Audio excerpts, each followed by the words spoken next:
In part 2, we focused on travail and the war's impact on Newquay's tourism. In our final part, we'll look at the heyday of Cornish holidays, right up to the present.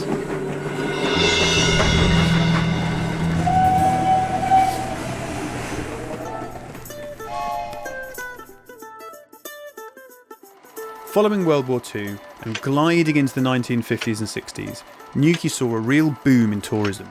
Trains coming into Newquay on a Saturday pulled upwards of 26 carriages packed with eager tourists. The beaches were crammed to capacity, the sea was full, and demand for more accommodation grew. It seemed as if the railway and Newquay's relationship would only flourish.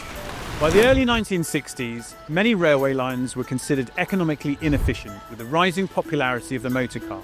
In 1962, the Tamar Bridge was finished, making it even easier to travel to Cornwall by car.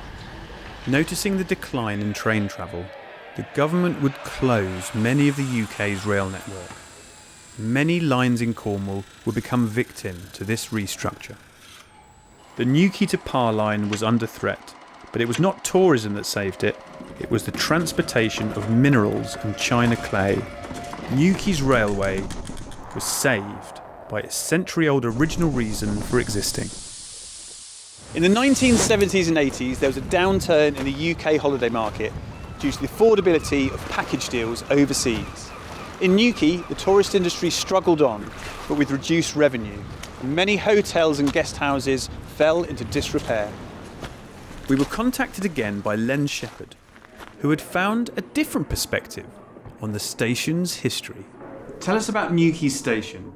My understanding is the station that stands today is not the original, is that right? No, certainly not. The original station was completed by a local builder, John Enner, in 1876. It was subsequently expanded around about 1905 to allow for the Chasewater line to be brought in, and looked probably very similar to many of the traditional Victorian and Edwardian railway stations that still exist in Cornwall, which fortunately many do. However, by the 1980s, the railway line to Newquay wasn't being used anywhere near as much as it was before, and they decided to demolish it and make various alterations. Many towns in Cornwall kept their stations and reutilised them for other purposes. Newquay unfortunately didn't. And you've brought with you a quote. Yeah, I think this is a very, very important quote. The esteemed railway author John Vaughan had some harsh but valid words. He wrote, "By 1990, it seemed that no more official damage could be done to the bleak and unwelcoming Newquay station, but that turned out to be a misguided view.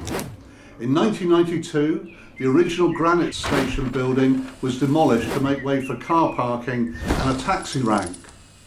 With so much utterly bland architecture in the town of Newquay, it is hard to believe that local councillors and developers did not recognise that they were destroying part of Newquay's local history and heritage.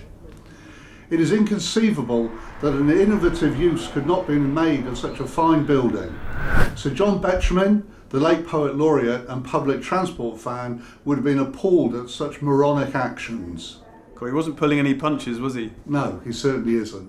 In more recent times, the train saw fewer and fewer young people using it. That looked like a trend that was set to continue. But there was an unlikely alliance just around the corner. Boardmasters, a surfing competition and music festival, would prove to be the perfect solution. The trend for young people coming to Newquay via the train is alive and well. As if echoing the increased carriages of the 50s and 60s, GWR provide an extra 10,000 seats for young festival goers. A new metro service linking Newquay, Truro and Falmouth means the travel around the mid-Cornwall area should prove easier than ever before. Whilst train travel popularity has fluctuated over the years, the growing public consciousness for more climate-friendly options means that trains could prove to be the perfect alternative. The heyday and excitement of early train travel may be behind us, but travelling by train is definitely here to stay.